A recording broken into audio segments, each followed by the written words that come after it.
Bismillahirrahmanirrahim. Assalamualaikum warahmatullahi wabarakatuh. Bertemu lagi pada mata pelajaran IPA. Untuk pertemuan kali ini kita akan membahas tentang kelistrikan. Nah, kelistrikan itu dibagi ke dalam dua jenis. Yang pertama ada listrik statis dan yang kedua ada listrik dinamis. Nah, untuk pertemuan kali ini kita akan bahas tentang listrik statis. Oke, perhatikan dulu fenomena berikut ini. Pada fenomena tersebut adalah fenomena hujan yang disertai kilat atau petir. Nah, bagaimana proses terjadinya petir atau kilat tersebut?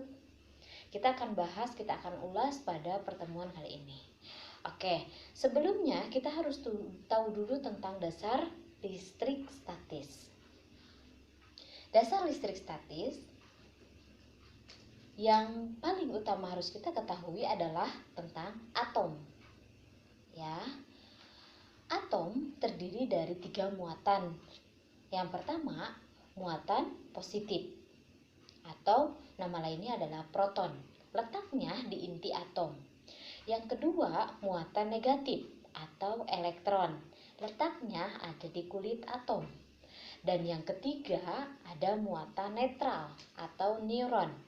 Letaknya ada di inti atom. Nah, untuk lebih jelasnya, silakan kalian lihat gambar model atom Niels Bohr berikut ini. Pada gambar tersebut, kita tahu bahwa ada bagian yang mengelilingi di bagian kulit atom. Nah, itu adalah elektron. Sedangkan bagian yang ada di tengah itu adalah proton dan neutron. Ya, jadi pada inti atom itu diisi oleh proton dan neutron. Ya. Oke, selanjutnya kita masuk ke listrik statis. Apa itu listrik statis?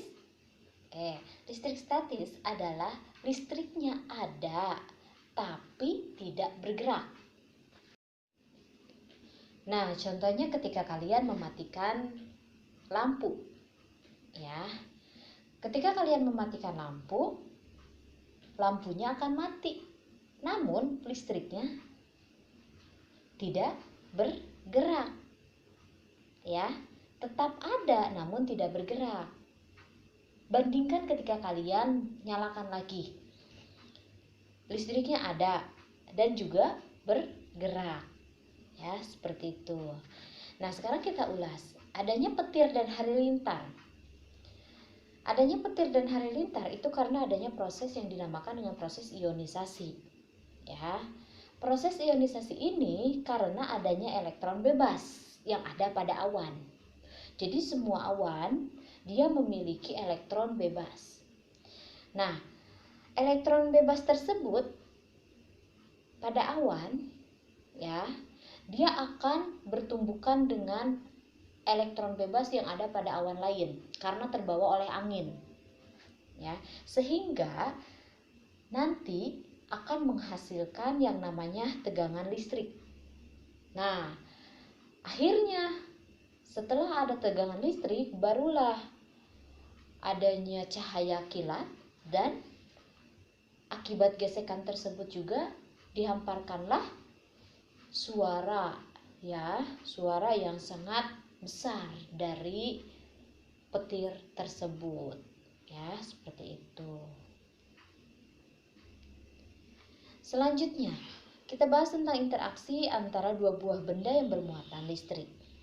Nah, dulu di SD pernah kalian bereksperimen, ya, menggosokkan penggaris ke rambut kalian.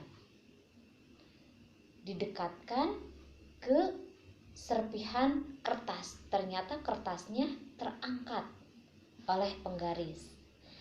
Nah, fenomena tersebut atau eksperimen tersebut karena itu ada interaksi antara dua buah benda tersebut.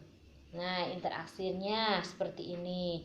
Ketika penggaris digosokkan ke rambut, ya, posisi awal rambut itu bermuatan netral. Ya, netral, contohnya ada positif dan negatifnya. Positif 1, negatifnya 1. Kemudian ketika penggaris digosokkan ke rambut, elektron yang ada pada rambut dia akan berpindah ke penggaris sehingga rambut kehilangan elektron dan penggaris kelebihan elektron. Akibatnya rambut akan bermuatan positif sedangkan penggaris akan bermuatan negatif. Ya, seperti itu. Contoh yang kedua, kaca digosokkan ke kain sutra. Ya, kaca awalnya dia bermuatan netral. Ya, ketika digosokkan ke kain sutra, elektron yang ada pada kaca dia akan berpindah ke sutra, sehingga kaca kekurangan elektron dan sutra kelebihan elektron, yang pada akhirnya kaca bermuatan positif dan sutra bermuatan negatif. Ya, itu salah satu contohnya dari interaksi antara dua buah benda yang bermuatan listrik. Ya. Oke, selanjutnya tentang hukum Coulomb. Ya, hukum Coulomb, ketika dua buah benda yang memiliki muatan listrik dan dipisahkan oleh jarak, maka akan terjadi suatu gaya. Baik itu gaya tarik-menarik ataupun gaya tolak-menolak. Ya, apabila muatannya sesama jenis, maka gaya yang dihasilkan akan tolak-menolak. Kebalikannya, apabila berbeda jenis, maka gayanya akan tarik-menarik. Ya. Oke, gaya Coulomb yang dihasilkan oleh dua muatan listrik tersebut itu dilambangkan dengan F. Ya, F itu adalah gaya dengan satuannya Newton.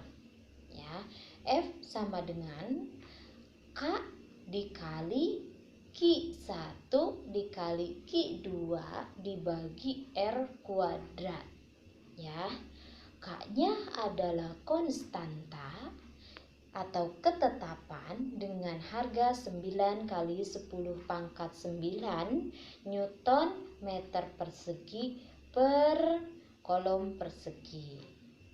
Q1 adalah muatan 1 dan Q2 adalah muatan 2 dengan satuannya kolom. Ya. R kuadrat adalah jarak dengan satuannya meter. Apabila kita singkat, ya, rumus tersebut adalah F sama dengan kakiku rorombehen. Ya, itu. Oke, untuk pertemuan kali ini Ibu cukupkan sekian. Ya, simak terus video selanjutnya. Ya, terima kasih untuk perhatiannya. Wassalamualaikum warahmatullahi wabarakatuh.